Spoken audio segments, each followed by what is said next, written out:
Godspeed, John Glenn.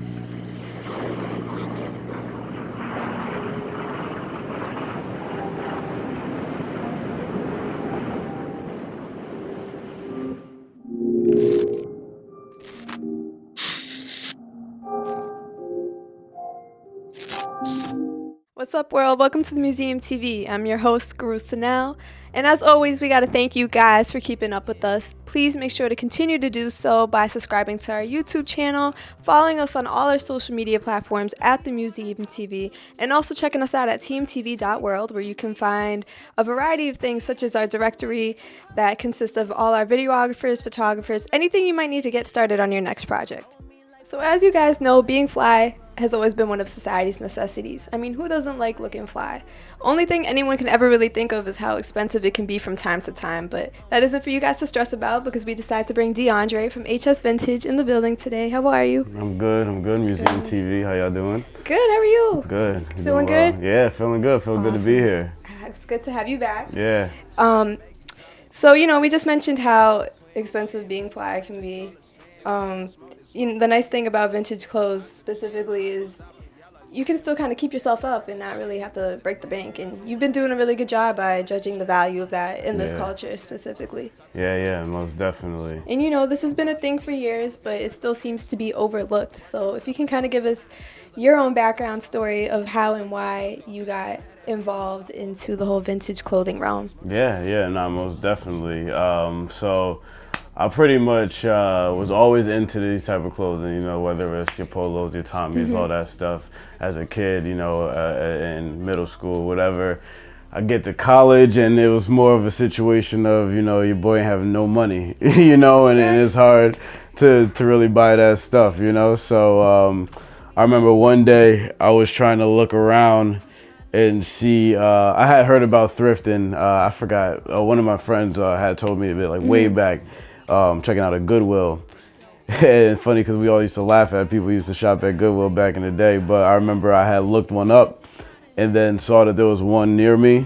Went there, found my first couple fly polo pieces. First couple gems. Exactly. And that really, sparked the way for me. Word. I mean, it's really the way to go. You really don't need to go to every single designer store or even a lot of these regular retail stores. They overprice their vintage clothing. Exactly. So you look it's at probably a place best to shop around, and then we have plugs like you that just have it available for us without us having to really go anywhere too far or too crazy. Yeah, no, for real, and that's really what what my main idea is. I just really want to make a lot of these things available. There's a lot of heat out there, so Word. I go try to find it all and then make it available for the people.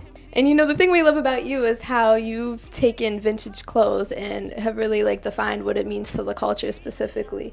From the culture, for the culture, as you put it.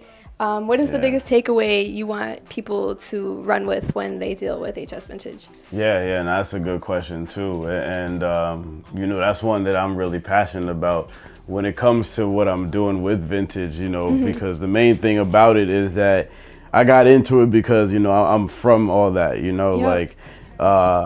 thinking about my parents and just uncles and what they used to wear and stuff like that, so that's really my approach with all this. I want to make sure at the end of the day, I'm keeping the people in mind. I'm always was into the 90s, I love the music. I'm still a fan of the music. Of course. Movies, exactly. It don't get better than the 90s music. Yes, we could get off topic off that. But just even with that though, I want to bring that whole culture vibe that we had, so block parties, people just really proud of their culture, people just proud to just really enjoy each other, and just lift up each other, be one like a brotherhood. So that's really what I'm trying to bring back, as a whole with this whole vintage push and kind of just try to do it with clothes, Yeah. I feel like nowadays too, with the newer clothing, no one really, I feel like back in the day you would want to trade some of your clothes with your friends, and, swap things out and whatnot. Exactly. With the newer clothes, you don't really care to do that type of stuff anymore. It's not that special. It doesn't really have character to it. I feel that. Matter of fact, one of the biggest influencers in this was my mom and my aunt, and then a couple of her cousins. They all, when they were younger in New York, we have another cousin who's an artist, and he used to draw on all their clothes. So they had nicknames, and he used to draw like overalls, and then that's draw such a like, 90s thing to do. yeah, draw like big Looney Tune characters, Tweety Birds and shit off of their clothes. So I found some of those one day. And then that kind of just was like, yo, it really made me appreciate that culture. Yeah, so, you know, that's really, you know, what it's about right there. And you're just trying to keep it alive. Trying to keep it alive, man. Trying to thrive with it, So what's really the process? Like, how hard do you go when you go searching for these items? Yeah, so, I mean, so that's the thing, you know, it takes a lot of time to really do it. You know, it's not as easy as just going to a Goodwill and then just, you know, finding some old clothing. You know, it's a lot more than that. But I try to go, you know, as much as possible. I work a full-time job too, so you know, I really try to balance it. Yeah, exactly. Try to balance both. But I mean, just yesterday I was in Rhode Island, you know, thrifting, and I ended up out there not even on purpose. I was just hitting spot after spot after spot. So you know, it's kind of just when I go, I'm making it like an 8-hour day out of it, you know. So it's a real job, you know. It's not no side hobby thing. It's a side job, but it's a real one at the same time. So you go state to state. Yeah, it's all around. Yeah. I'm from Connecticut too, so you know, some time to time when I go visit fam, I'm always doing my Connecticut circuit. I was out in South Carolina like a couple weeks ago for some family stuff. Made sure I went and hit a couple stores out there too. So, where's the furthest you think you've gone? Yeah. I was out in Amsterdam last August, and I hit a couple of stores out there on my last day out in Amsterdam. So I brought a couple products back from Europe, and that's probably super different out there. Super different, super crazy dope. You thinking track jackets, all the Nike, Adidas, all that stuff. Tommy. It's crazy out there. It's a different wave, but they definitely appreciate the culture too. So it's really cool to see, you know, from country to country, continent to continent, you know, how this vintage culture is really appreciated and, you know, cultivated out there. What do you think is some of your most valuable finds that you've found along your journey? Yeah, damn. Anything like you kind of wish you didn't give up? Oh, yeah, definitely. I had when I was back in Connecticut one time, I found the original 1990 Public Enemy Fear of a Black Planet rap tee. That one was like, and it was like dead stock condition, perfect condition, I ended up selling it off, and I was just like, damn. And I think now I wish I didn't sell it off, but you know, it all comes with the game, you know. But those I've had a couple good pieces though, you know, a couple of good pieces I still have now.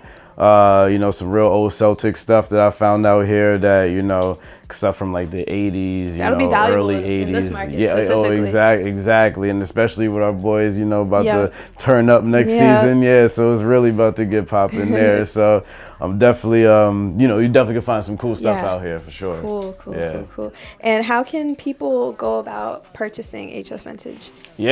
So I'm on a different couple forums, you know, online, you know, Instagram at HS_vintage. That's the Instagram for High Society Vintage there. I got my website, highsocietyvintage.com.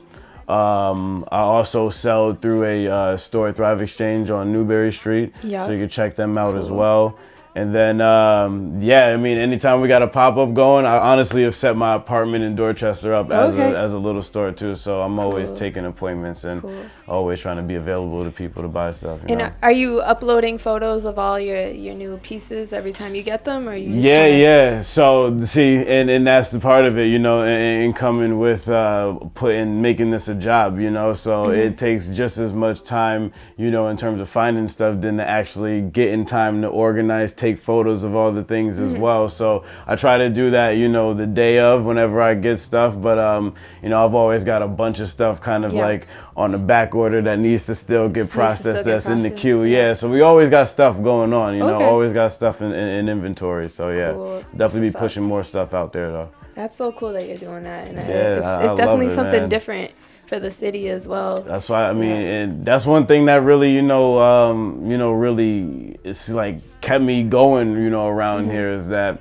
when I was, you know, in school, my senior year, because like I said, I'm originally from Connecticut. I've never lived in Massachusetts in my life, but I saw that, you know, there was an opportunity to have this around here. You know, there was a couple stores that you could go buy stuff, but it wasn't really nobody like curating it like that, you know, and You're literally making it easier for people because you're digging out what you think people will want to wear, rather than them kind of like spending all those hours that you're putting in to go searching for that stuff and then maybe not even being satisfied with their purchase at the end of the day. Exactly. That's what I'm saying. Come fuck with me. I'm doing the work for you. You know what I'm saying? That's what it is. I'm doing the work for you.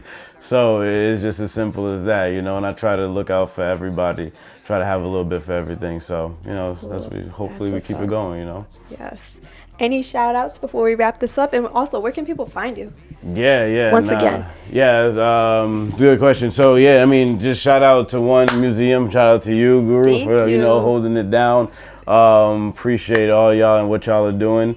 Shout out to everybody that's, you know, all the artists that have been, you know, rocking with me from day one, you know, because there's plenty of those people out there, and really those people are huge, you know, in terms of keeping and pushing this, you know, into the city. Yeah, exactly. They're carrying the brand with you as they go. 100%. So I'm super appreciative of you know, the support from them.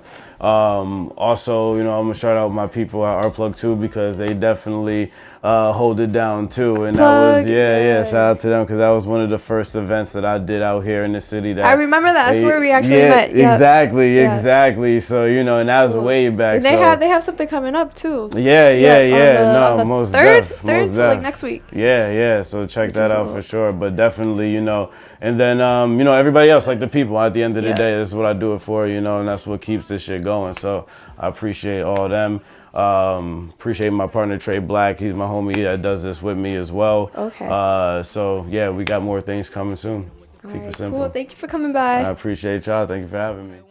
All right, you guys heard it here first on the Museum TV. Make sure you are following HS Vintage on all their social media. That way you can keep up, and also check out all their latest threads that they'll be coming out with. Make sure you can really take advantage of that, because DeAndre does go out of his way to make sure he finds some of the flyest threads out here in Boston as far as vintage clothing.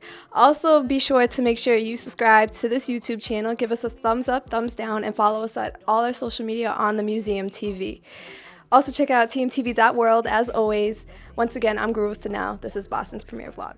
No, you wanna talk to me, but I'm just high as can be from smoking on this weed, and you ain't getting close to me unless you're rolling up them trees. I'm sorry, wanna roll with me like Fronto, don't like how you roll.